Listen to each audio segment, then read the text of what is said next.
So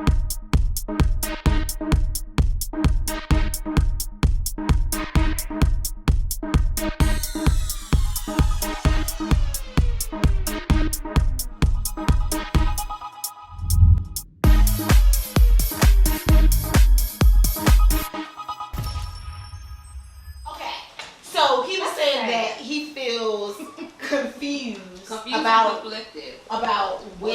what his position is, and I think where I was going with it was that, you know, as a black woman, I feel like my role is to support my man, and I look to the man for direction. And it's sad that, you know, one minute he may feel one way and another minute he may feel another that way. makes so much sense. It does. It makes a lot of sense. Yeah. But it also can be some explanation as to why, as women, sometimes we feel like, you know, well, one day he feels this way and the next day he feels that way, and I want to be supportive on all fronts.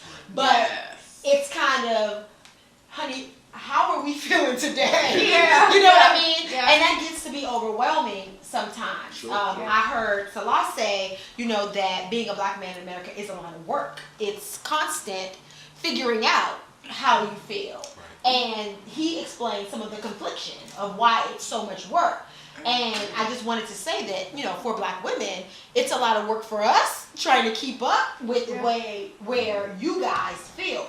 And, you know, that may be some of the reason, because of our plight and us understanding where our men stand with that, why we are so angry sometimes, and why we, you know, go over and above for protection and things like that. And where other women don't understand, other nationalities of women don't understand that plight, and why it's so easy for them to just kind of go with the flow. You know? It's not loaded. They don't have the same. There's intergenerational trauma. 400 years of slavery. I mean, they've now shown that if you can show that survivors of the Holocaust have had genetic mutations to their gene that ultimately, like the alleles, that they've grown longer. There are places where parts of the gene have shifted from, which are a clear marker from what happened in the Holocaust now, and that was, you know, a massive event of people before a short span of time. So we can already equate that if it happened in that space, and we're talking 400 years of servitude and forced labor and denial of marriage and stealing our children and rape, that resulted in, you know, all kinds of broken things within our family, that we carry those genetic markers. And so I definitely feel like that just shifts us to that place. There's a lot to say that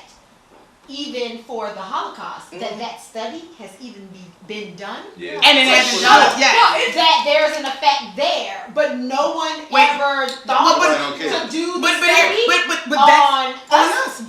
I agree, but that's a lot right there. Hey guys, it's your girl Shaylee here. I want you guys to follow us on Instagram and Facebook at Salon Talk DMV, and subscribe to our YouTube channel at Salon Talk DMV. See you guys soon. Hey.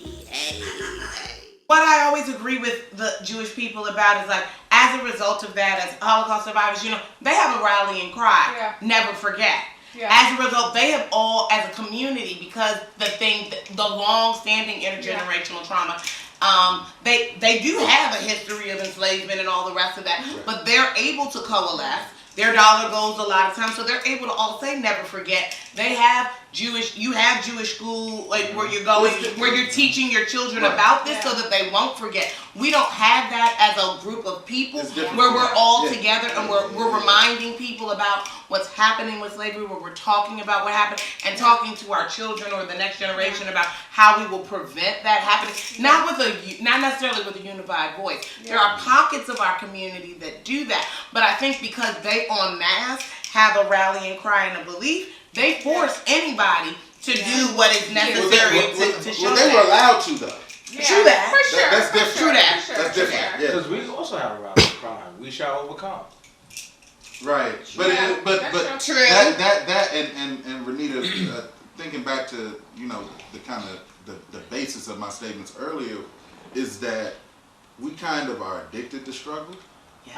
And church and You think church we must? Like, tells us our thing is that we persevere. yeah, Right? Not Our thing is that we rise. overcome. Yeah. And if we're always persevering and overcoming, then that means there's always something trying to oppress us. Yeah. Right. And since the law of attraction is real, Yeah. if we focus on that, it's going to keep coming But at we're us. also taught that, our test is our testimony and different things like that. And I am Christian, so I'm not speaking against that. But what I'm saying is it's taught, which was perpetuated by what the masters taught, that certain things are in line with following God or Christ or whatever. And that's I'm programming. So it's used as a manipulation tool. So guys, it's Renita Lachey at Salon Talk DMV. Follow us on IG and Facebook at Salon Talk DMV. And subscribe to our YouTube channel, Salon Talk DMV, to see full episodes of our tapes.